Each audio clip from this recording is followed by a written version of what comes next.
Welcome to Still Plays Galaxy of Heroes, and this is the weekly talk. And it's been a huge week in Galaxy of Heroes and in Star Wars in general, and it's the kind of week that makes me wonder if this is the best way to cover this amount of news and this type of news.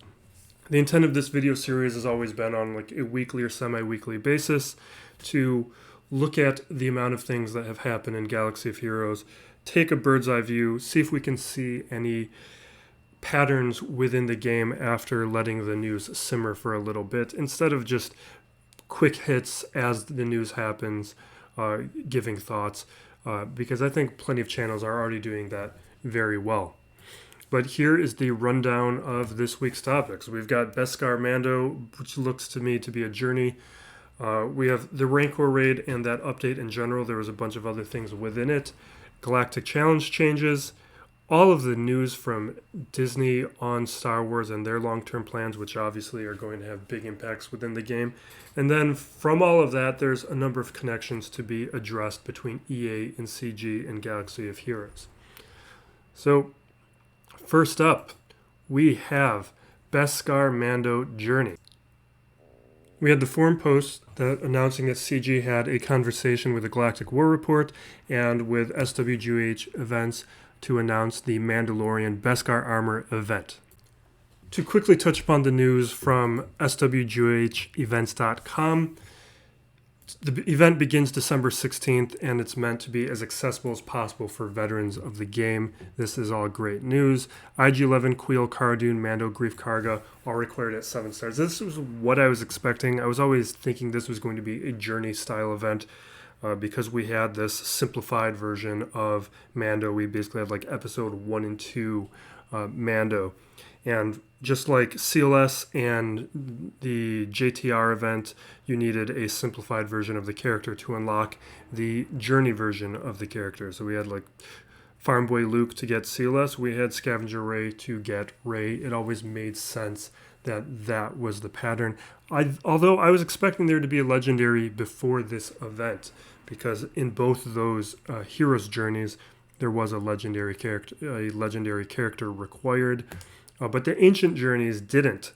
So this probably won't be referred to as a hero's journey, but some other type of journey style event. What is great is there is no gear requirement or power level requirement, just recommendations. That's going to make this way more accessible. And I think what CG wants here is they want this event to be accessible, because what they know is that The Mandalorian is getting a lot of players who quit the game, who gave up before they got too far along, or who have been aware of the game but just never gave it a shot.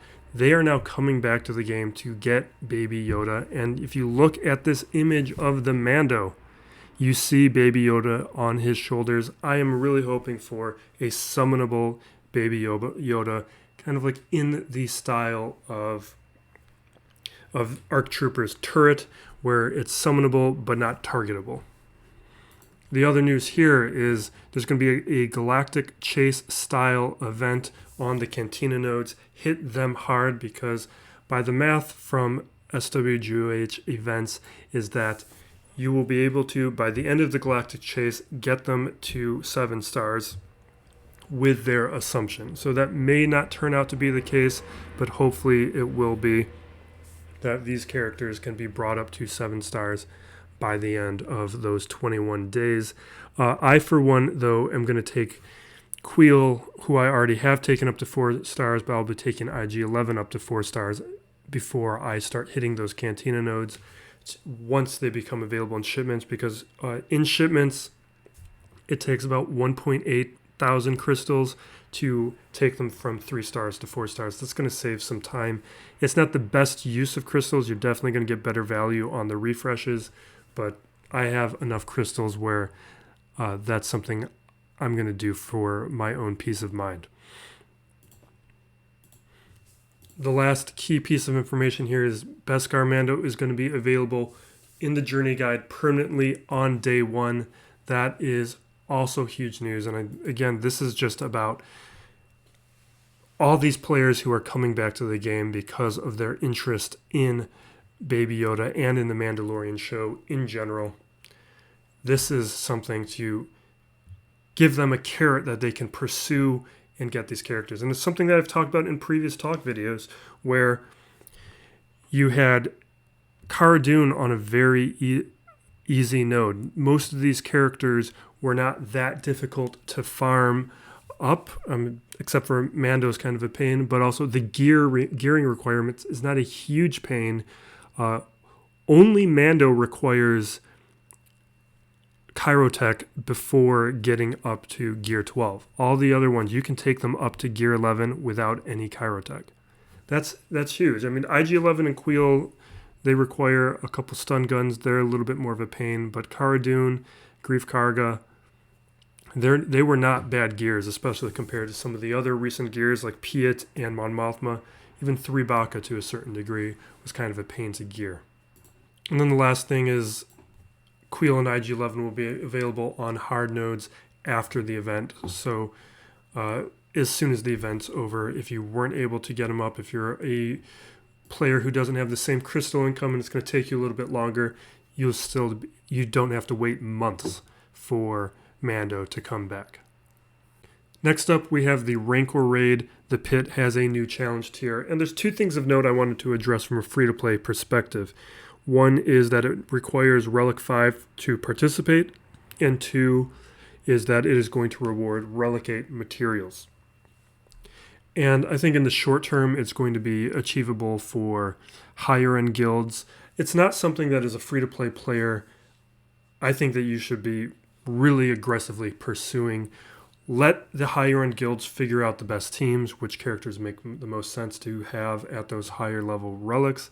Let them figure out where to put those Relicate materials.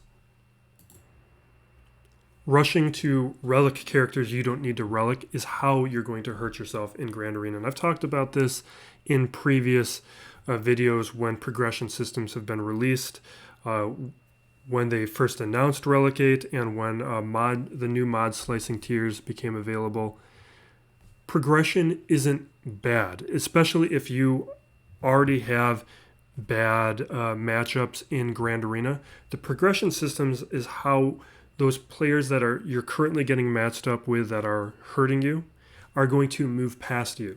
And it allows you to have an opportunity to rebalance your roster and make your roster more competitive and kind of fix those situations where you've maybe gave too many characters who are undeserving gear 12 or took characters who are undeserving up to the early relic tiers. This is your chance for balance. So the other piece of information is the tank is now simmable. I am so happy about this. Since joining my new guild, I just haven't really participated in Heroic Tank. It's just finished so quickly, which isn't a problem, but especially because the tank has the worst rewards, but it's something that incrementally over time does have consequences, and now to just be able to get top 10 rewards, I am very happy about this. And as somebody who actually does waste their time with prestigious quests because I'm a completionist, I'm glad that I got done with the first part of the Rebel Ahsoka Fulcrum prestigious quest before this occurred. I just did it last month. So we just experienced this update this past weekend. On the plus side, now if you complete the higher level tiers, all the lower tiers will be completed, which is going to be a huge savings for some of those weird feats where like you needed to use a certain amount of thermals or get a certain amount of debuffs on the lower tiers, where you would just, if you had higher level characters, you would just wipe out the lower tiers, which made those feats impossible. But on the negative side, it doesn't really make the event more replayable. It just kind of creates this incentive structure where you have to complete the feats. Before, if you didn't complete all of the feats, you would just get maybe one fewer piece of gear, one less mod or whatever. And it wasn't a huge deal. A lot of times I was like, I can live with missing out on this feat. But now if you miss out on a feat, that just means you are getting a significantly lower amount of gear or rewards. So overall, I kind of just feel about this like whatever. Before if you could finish a portion of a high tier node, or like you could use like gas to beat tier 7, then you would get some of those pieces. You might get some of that good other higher level gear, but the rewards haven't been that good in general, where I feel like I'm losing out too much if I'm not able to like completely beat all of tier 7. Overall, I just feel like this is more of a cosmetic change than anything else. You have to wait a little bit longer to get your rewards instead of being able to use them right away. That's a little bit of a negative, but it's only a couple days. It's not a huge deal. Really what I want to see is just some things that actually make the event more fun. I don't find it a lot of fun yet. I like that we have some PvE content, but I don't feel like I'm really getting much in return other than like now there's the mod slicing progression system in here, or and there's a little room to do some testing. I like that they do announce here in this bottom portion of the post that Galactic challenges are going to now be a little bit more frequent, which I think is good and important. Right now, the mod slicing was so infrequent to be unusable. But we'll see if things get a little bit better now that they have these systems in place, that they're now able to make some changes on a regular basis or a little bit more frequently than they have been. I think some of these modifiers have been getting a little stale.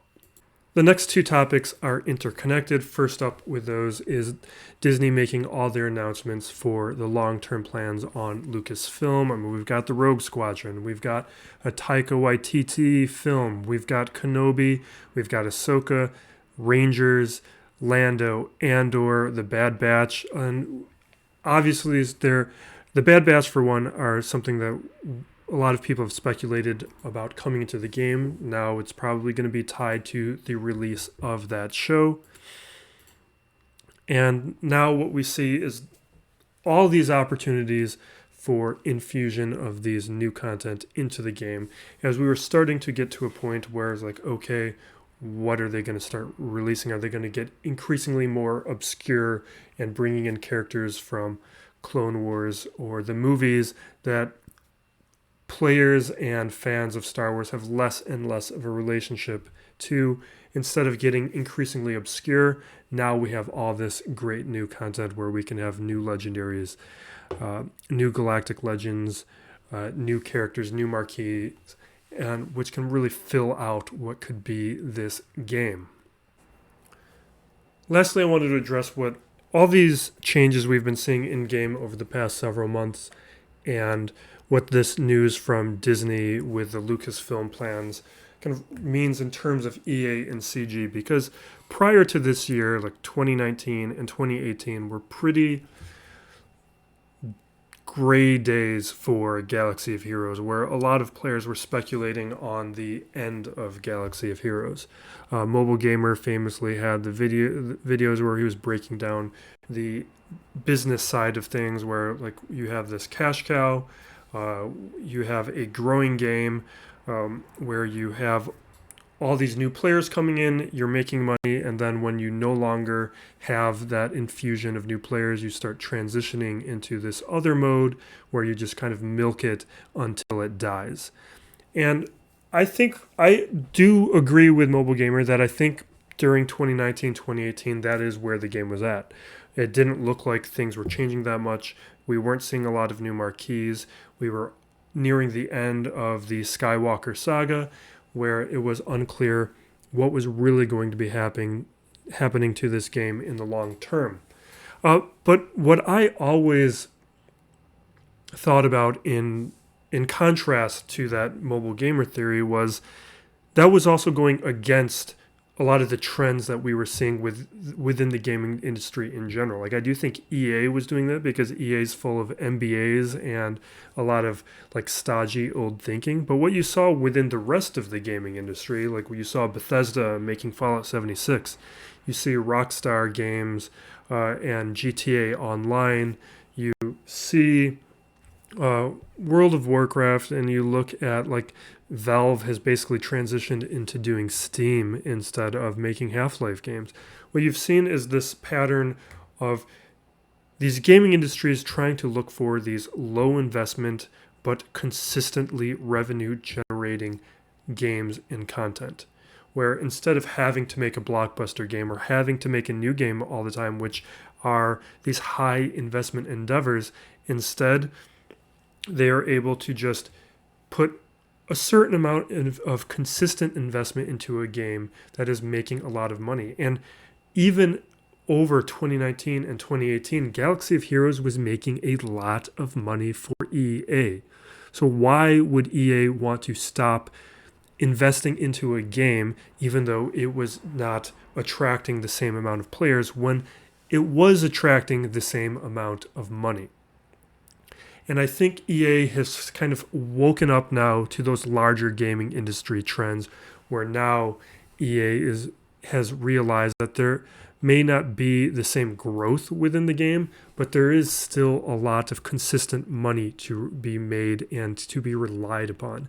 And I think that is why what we've been seeing throughout 2020 is this shift where EA has realized that even though the game isn't growing, it is still worthy of having a lot of investment.